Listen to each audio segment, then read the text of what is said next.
The noise of the door knocked down the police station like a shot. 42-year-old Sarah Martinez felt all his heads turn when Official Johnson pushed her out of the reception with unnecessary force. "I already said, ma'am, here's no place for us like you do drama," Johnson shouted, his voice cutting the tense air of the 15th Chicago police station. "Go back when you lose a few pounds and learn to behave." The laughter of the other police officers burned in Sarah's ears as acid. She was there for a simple reason, registering a police report on the theft of her car. But since it arrived 2 hours ago, it was treated as an inconvenient intruder. The humiliation had begun the moment she crossed the door. The receptionist, a young blonde with a look at contempt, had whispered something to the police officer, who immediately began to observe Sarah as if she were a criminal. "Look at the size of this woman," a young police officer whispered to another. "I bet she invented this story just to get attention. These chubby always do it." "It probably doesn't even have a car," said his colleague, laughing softly. "Who was going to sell a car to someone like that?" Sarah took a deep breath, her dark eyes shining with a disturbing calm. 23 years of experience taught her that moments like this reveal the true character of people, and what she was seeing there left her deeply disappointed. For 2 hours, she had tried to be answered. Johnson told her to sit in a plastic chair that ranged under her weight, causing more muffled laughs. When she politely asked to talk to a supervisor, she was completely ignored. "Excuse me," she had said for the third time, trying to get the receptionist's attention. "I just need to register a newsletter." "I'm busy," the young woman answered without even lifting her eyes on her cell phone. "And by the way, are you sure you really had a stolen car? Because it looks a little suspicious." Johnson, a 35-year-old man with an inflated ego and historical denunciations for abuse of authority, had no idea who was humiliating. For him, Sarah was just another problematic fat that deserved to be put in her place. He had approached with his stuffed chest, clearly enjoying the audience that was formed around. Other police officers stopped their activities to watch the show. "Listen well, honey," Johnson said, approaching with a cruel smile. "People like you only cause problems. Why don't you go home, eat a salad, and come back when you are presentable?" The room burst out laughing. A younger policeman clapped like a comedy show. The receptionist finally lifted her eyes from her cell phone, smiling with malice. "Maybe she has eaten her own car," said someone from the bottom of the room, causing more laughs. Sarah felt the familiar burning of humiliation climbing through her chest. It was not the first time it had been. At 42, she had learned that the world could be cruel to people like her. But I had also learned something much more important: how to respond to this cruelty. The silence at the police station was deafening. Everyone expected Sarah to explode, cry, or just go embarrassed. But she did something completely different. He slowly took off his cell phone from his pocket, typed a quick message, and looked straight into Johnson's eyes. There was no anger there, just a cold determination that made the police back instinctively. There was something in Sarah's eyes that Johnson couldn't decipher. It was as if she was evaluating each person in the room, memorizing faces, taking mental notes. The cruel smile on his face hesitated for a second. "Official Johnson," he said in a soft but firm voice, "are you sure you want to continue with this attitude?" Johnson laughed loudly, but there was a forced note in his laugh. "And what are you going to do, process me? Good luck with that. Do you think someone will believe the word of a person like you?" The hesitation before person did not go unnoticed by Sarah. She saw when Johnson almost said another word, something much more offensive but contained in the last second. Interesting. Sarah put the phone and walked calmly toward the exit. His steps echoed on the marble floor, each measured and deliberate. There was no hurry, there was no despair, only a woman who knew exactly what she was doing. But before crossing the door, he turned one last time. Her gaze swept each face in the room, memorizing every person who had laughed at her humiliation. There were about 12 police there, besides the receptionist and some civilians who had also joined the cruel spectacle. "We see each other soon," he murmured,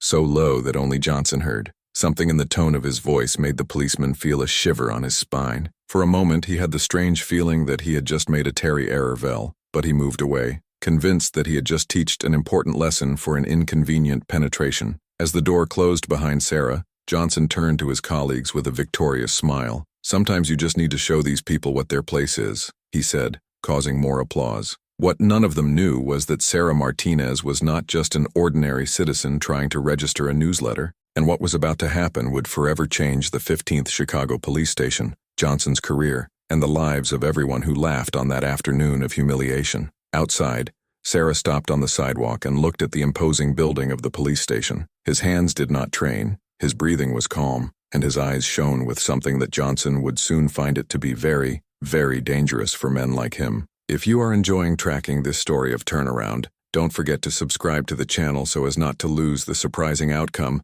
that will make everyone jaw-dropped. Outside the police station, Sarah walked to her rental car and sat behind the wheel. His hands remained firm, but a lone tear flowed down his cheek. It was not of sadness. It was of a cold, calculated anger that she had learned to control over the years. Inside the police station, Johnson's cruel party was just beginning. He had proved blood and wanted more. "Guys, did you see the size of that woman?" Johnson announced throughout the room, imitating Sarah's movements grotesquely. She shook more than a storm ship. The laughs echoed through the corridors. The receptionist recorded discreetly with her cell phone, already imagining the likes she would get on social networks. Even some civilians who expected care joined the laughter, happy that they were not the target of humiliation. Sergeant Williams, a more experienced man who always kept distance from Johnson's clowns, watched everything with growing discomfort. Something in that woman had intrigued him, the way she remained calm, how her eyes evaluated each person in the room. It looked familiar. "Johnson," Williams called. "Don't you think you exaggerated?" "I exaggerated?" Johnson laughed loudly. "Williams, you're getting soft in old age. That whale just wanted to attention. I bet it's not a car she really has." But Johnson was mistaken about many things. While he celebrated his victory, Sarah was outside making calls that would change her life forever. "Captain Rodriguez, here is Sarah," she said on the phone, her controlled voice but loaded with emotion. "I need to report a serious incident at the 15th police station. Inadequate behavior, discrimination, and abuse of authority." Across the line, Captain Rodriguez frowned. Sarah Martinez never called trivial complaints. If she was reporting something, it was serious. "Sarah, are you okay? What happened exactly?" "I prefer to explain personally. I'll be there in 20 minutes. And Rodriguez will need a complete investigation." Meanwhile, inside the police station, Johnson continued his performance. He had found a receptive audience and did not intend to waste the opportunity. "Do you know what I said to her?" Johnson boasted, climbing a chair to get a better view of the audience. "Said she should eat a salad before you come back. You should have seen her face." The young receptionist was almost crying from laughing. "Johnson, you're terrible. But she really looked a little suspicious, right? Who steals someone's car like that?" The words cut the air like blades. Even some police who had laughed earlier began to feel uncomfortable. Williams shook his head, frustrated with the lack of professionalism of his colleagues. What none of them knew was that Sarah's cell phone had recorded everything. Each word, every laugh, every moment of humiliation was being recorded in high definition, and that was just the beginning of its preparation. 20 minutes later, Sarah parked in front of the Chicago Police Headquarters, an imposing building she knew as the palm of her hand. The entrance guards greeted it respectfully without commenting on their appearance. "Good afternoon, Colonel Martinez," said the veteran guard, opening the door with a genuine smile. "Captain Rodriguez is waiting for you." Sarah nodded and walked through the family corridors. Passing there always reminded her of her journey, from cadet to her current position. 23 years of dedication, hundreds of resolved cases, dozens of captured criminals, all built with sweat, intelligence, and a determination that people like Johnson could never understand. At Captain Rodriguez's office, Sarah deposited her phone on the table and squeezed play. The sounds of humiliation filled the room. The laughs, the cruel comments, the imitation G. Johnson route. Rodriguez was visibly disturbed. "Sarah, this is unacceptable. This behavior does not represent the values of our corporation." "I know, Rodriguez, but I want this to be treated properly. Not as a personal favor, but as what it really is. A serious violation of conduct." The captain nodded severely. "You're right. I will start an immediate investigation. And Sarah, I'm sorry that you have gone through it." Sarah looked through the office window, observing the movement on the street. His expression was calm, but his eyes shone with a determination that Rodriguez knew well. It was the same expression she had when she was about to solve a complex case. "Rodriguez," she said slowly, "I want to be present when the investigation arrives at the 15th police station. Personally." The captain swallowed hard. He knew Sarah 15 years ago, and knew that when she used this tone of voice, something extraordinary was about to happen. "Of course, Sarah. When do you want to go?" Sarah smiled for the first time since leaving the police station. It was not a smile of joy, but of early satisfaction. "Tomorrow morning. And Rodriguez, I want it to be a complete surprise." While Sarah planned her next move, Johnson ended her shift at the 15th police station completely oblivious to the hurricane that was about to destroy her career. He left the building whistling, proud of his performance and certain that he had put one more penetrates in his proper place. What Johnson didn't know was that Sarah Martinez wasn't an ordinary citizen seeking justice. She was one of Chicago's most respected officers, with sufficient authority to end her career with a single word. And tomorrow, she would come back to show Johnson and her cruel colleagues exactly who they had chosen to humiliate. The real question was not whether Johnson would pay for his cruelty, but how long his career would survive after he found out who was really the woman he had expelled from the police station, as if it were rubbish. The next morning, Sarah woke up at 5 in the morning, as she always had in the last 23 years. But today it was different. Today she was not just preparing for another day at work. She was preparing for a lesson that Johnson would never forget. In his modest house in the suburb of Chicago, Sarah meticulously organized every evidence of what had happened the day before: the recorded video, the photos of the police who laughed, the full list of all present at the police station. Every detail was cataloged with the accuracy that had made her one of the most effective researchers in the city. As he had his breakfast, Sarah received an unexpected call. "Colonel Martinez, here is Sergeant Williams of the 15th Police Station." The voice on the other side sounded hesitant. I need to talk to you about something that happened yesterday." Sarah almost smiled. Williams had been the only police officer who seemed uncomfortable with the situation. Now apparently his conscience was weighing. "Sergeant Williams, I'm listening." "Colonel, I know who you are. I always knew. And what happened yesterday was inexcusable. Officer Johnson behaved deplorably and I should have intervened." The call lasted 20 minutes. Williams provided details that Sarah had not witnessed, as Johnson continued to mock her even after he left, as he imitated his movements grotesquely, as other cops joined the humiliation. "Sergeant," Sarah said at the end, "I thank you for your honesty. This will be taken into consideration when the investigation begins." "Investigation?" Williams swallowed hard. "Oh yes, a very comprehensive investigation." After off, Sarah dressed her civil uniform carefully. Black social pants, impeccable white shirt, blazer that enhanced its natural authority. They were not clothes to impress. They were armor of war. At the headquarters, Sarah met with a special team. Captain Rodriguez had personally selected 3 internal matters investigators, all known for his inflexible integrity. "Colonel Martinez," said Chief Investigator Robert Chen, "we reviewed the material that you provided. The behavior of Officer Johnson is multiple violations: discrimination, abuse of authority, inadequate conduct, and possible harassment." Sarah nodded. "And the others involved? They will also be investigated. The receptionist who recorded the incident, the police who participated in the humiliation, all will face consequences." Chen opened a thick paste. "Colonel, we discovered something interesting about Johnson. He already has 3 formal complaints for discriminatory behavior in the last 2 years. Apparently this is a pattern." The puzzle pieces were beginning to fit in. Johnson was not just a rude police officer. He was a predator who chose targets who believed they were defenseless. "There is something more," Chen continued. "One of Johnson's earlier victims was a trans woman who tried to register an aggression bulletin. He humbled her similarly, and she gave up on complaining." Sarah felt her anger grow on her chest. "Where is she now?" "It has moved to another state, but we got contact. She is willing to witness if necessary." While Sarah built her case as an impregnable fortress, Johnson arrived at the 15th Police Station in style. He had spent the night celebrating his victory in a nearby bar, telling the story of the annoying fat for anyone who wanted to hear. "Guys, you lost the best of the show yesterday," Johnson announced to their morning shift colleagues. "You should have seen the face of that whale when I sent her to eat salad." The receptionist had already spread the video on the police social networks. "Johnson, you've become a meme in our WhatsApp group. Everyone is laughing at your imitation." What Johnson didn't know was that every laugh, every cruel comment, every moment of his arrogance was being documented. Williams, now sorry for his omission, was discreetly collaborating with the investigation, providing names, schedules, and details that Johnson would never imagine that someone was collecting. At 10 in the morning, Sarah received another important connection. "Colonel Martinez, here is Maria Santos from the police ombudsman. We received an anonymous complaint about the behavior of Officer Johnson.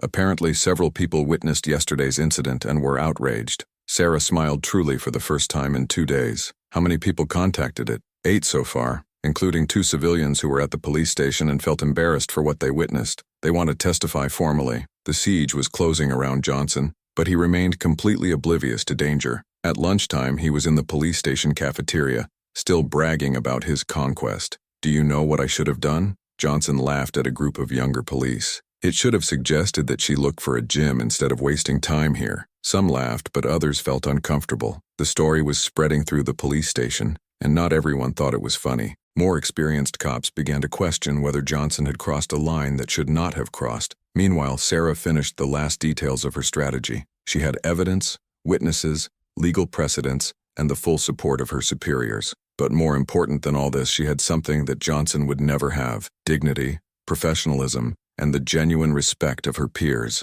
At 3 in the afternoon, Sarah received the call she was waiting for. "Coronel Martinez," said Rodriguez, "everything is ready. The investigation team will be at the 15th police station tomorrow at 9 in the morning. Johnson and the others involved will formally notified about the investigation." "Perfect," Sarah replied, looking out the window of her office. "And Rodriguez, I want to be there when they find out who really humiliated yesterday." "Are you sure, Sarah? It can be embarrassing to them." Sarah smiled with cold satisfaction that would have made Johnson sweat cold if he could see her. "Rodriguez, after what they made me pass, embarrassment is the least they deserve." What Johnson didn't know was that his fun had come to an end. In less than 18 hours, he would find that the annoying fat he expelled from the police station was authorized enough to destroy not only his career, but his entire professional life. And unlike Johnson, Sarah not only had power, she knew exactly how to use it. 9 o'clock in the morning, Johnson was on his table, finishing another cruel joke about Sarah to a novice colleague, when the doors of the 15th police station opened solemnly. 4 people went into formation. 3 internal matters investigators in dark suits and a black blazer woman that Johnson took a few seconds to recognize. "It can't be," he murmured, feeling the blood drain from his face. It was Sarah Martinez, but it was not the same humiliated woman he had expelled 2 days earlier. This Sarah walked with the authority of whom she commanded respect, her erect shoulders, firm look, and a document folder in her hand. Chief Investigator Robert Chen went directly to the reception. "Good morning. We are from the Internal Affairs Division. We need to talk to Officer Johnson and other members of this unit about formal investigation." The entire police station stopped. Conversations ceased. Phones stopped playing. The silence was so dense that the buzz of fluorescent lamps could be heard. Johnson felt his legs weakened. That woman he had humiliated, was there with investigators of internal affairs. But why? Who was she? "Official John's on," Chen called, his voice echoing through the room. "Please approach." Johnson walked as if he was going to his own funeral. Each step seemed to last eternity. When she came close to Sarah, she looked at him straight in her eyes for the first time since she had arrived. "Official Johnson," said Chen, "this is Colonel Sarah Martinez of the Chicago Police Special Crimes Division." Johnson's world collapsed. Colonel, the woman he had called a whale, who had expelled like rubbish, who had humiliated in front of the whole police station, was a police colonel. "No, it's not possible," Johnson babered, his face turning white as paper. Sarah remained silent, but her eyes spoke volumes. There was satisfaction there, but also a professional calm that was even more terrifying than any scream. Chen opened his folder. "Official Johnson, you are formally investigated for multiple violations of conduct, including discrimination, abuse of authority, and harassment against a superior." He took a dramatic break. Against Colonel Martinez, the police station exploded in shock murmurs. Police officers who had laughed 2 days earlier now looking at the ground, desperate not to draw attention. The receptionist who had recorded the video hid the cell phone, as if it could erase what he had done. "Coronel Martinez," Chen continued, "would you like to formally report the events that took place here on Monday?" Sarah finally spoke, her clear and professional voice. "On Monday at 2:30 p.m. I came to this police station as a common citizen to register a police report. I was systematically humiliated, discriminated, and physically expelled by Officer Johnson." Each word fell like a hammer. Johnson tried to speak, but no sound came out of his throat. "For 2 hours, Sarah continued, I was treated like a criminal, ridiculed by my physical appearance, and finally physically kicked out of the facilities, all in front of multiple witnesses." Sergeant Williams approached, his red face of shame. "Colonel Martinez, I should have intervened. There is no excuse for my behavior." Sarah nodded to Williams. "Sergeant, his call yesterday was appreciated. This will be considered in his assessment." Johnson finally found his voice, but what came out was a desperate whisper. I didn't know. How I could know who." "This is irrelevant," Chen has interrupted him coldly. "The proper conduct does not depend on the position of the victim." "Would you have treated any citizen this way?" The question was suspended in the air as an accusation. Everyone knew the answer. Sarah approached Johnson, stopping a few inches from him. When he spoke, his voice was low, but each person in the room could hear it perfectly. "Official Johnson, you said people like me should eat salad and go back when they were presentable. He said we had no place here." She paused, letting the words penetrate. "Would you like to reconsider this statement?" Johnson was tremendous visible. Sweat dripped by his forehead despite the air conditioner. "Colonel, please, I didn't know." 23 years of career, Sarah said, her voice gaining strength. Hundreds of resolved cases, dozens of captured criminals, value and exemplary conduct medals. His eyes shone with an intensity that made Johnson back down. "And you thought I didn't even deserve the basic right to register a police report?" The receptionist started to cry softly. Other police officers who had participated in the humiliation seemed to want to disappear on the floor. Chen opened another folder. "Official Johnson, during our investigation, found that this is not an isolated incident. You have a history of discriminatory behavior against vulnerable citizens."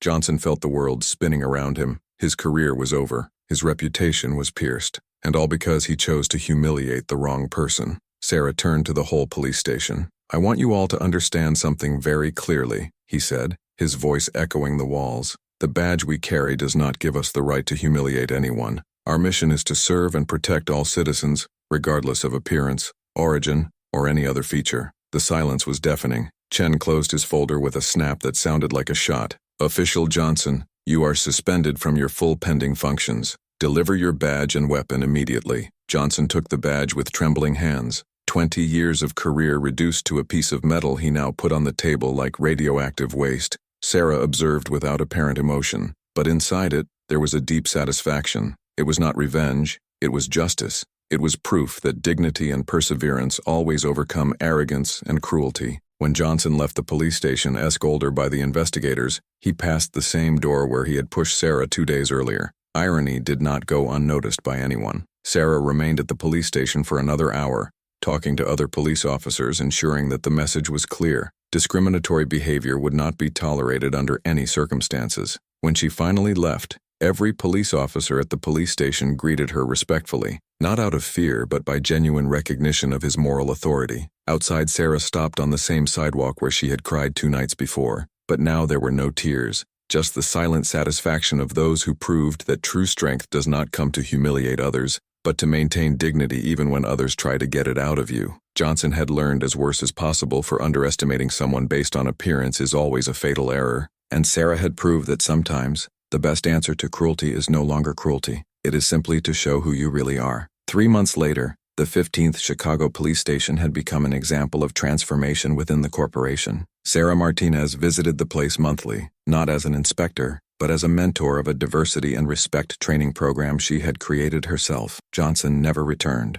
His resignation for just cause became a case studied at the police academy as an example of what not to do. He tried to get a job in private security, but the video of his public humiliation circulated so much that no company wanted to associate his name with his. The receptionist who had recorded and shared the video was also fired. It was found that she had created a group on WhatsApp called Bizarre Parishes, where police officers posted photos of citizens who considered inadequate. 17 people lost their jobs when the investigation deepened. Sarah was in her office at the headquarters when she received an unexpected call. "Colonel Martinez, here is Maria Santos, the trans woman who was humiliated by Johnson last year." The voice on the other side was shy but determined.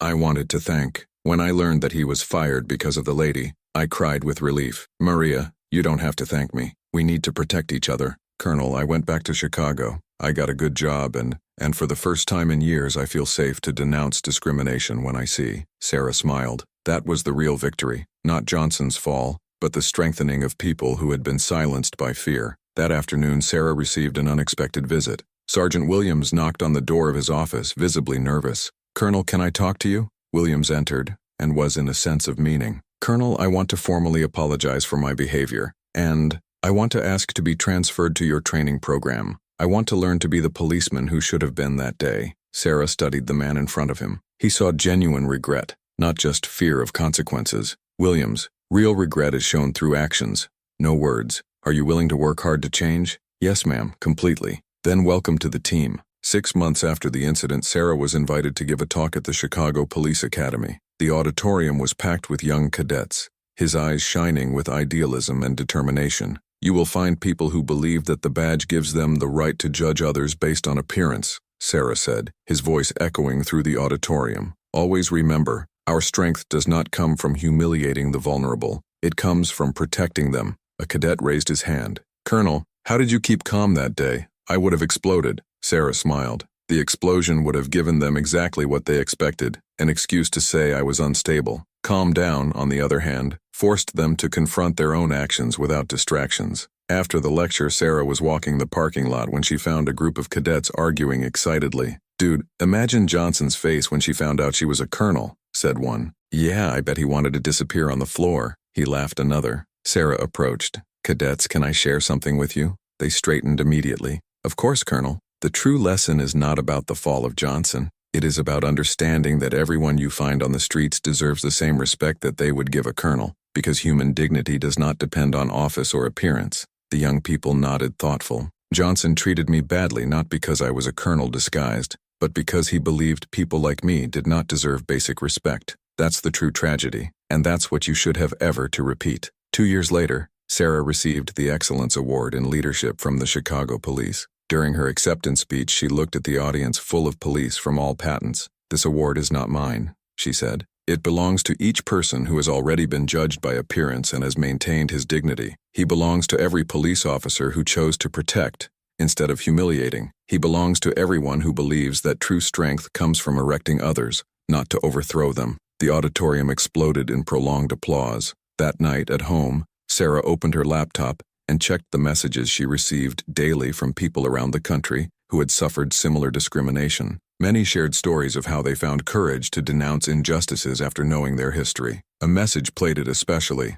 Colonel Martinez, I am a 16-year-old girl and I'm obese. I always believed I would never be respected because of my weight. Your story showed me that dignity is not measured in pounds but in character. I will sign up for the police academy when I am 18. I want to be like you. Sarah smiled and typed an answer. Be better than me. Be yourself, with all the strength and dignity you already have. The real measure of Sarah's victory was not in Johnson's fall, but in the hundreds of lives he touched, by proving a simple but powerful truth. Respect is not something that gets looking or position. It is something everyone deserves simply because it exists. Johnson had learned too late that underestimating someone based on prejudice is always a fatal mistake. But the most important lesson he left was that true authority does not come from humiliating others, but of having the courage to defend those who cannot defend themselves. And Sarah Martinez, the woman he tried to break, has become a symbol that human dignity always triumphs over cruelty, no matter how many obstacles are placed on the way. The best revenge, after all, has always been to live well and help others do the same.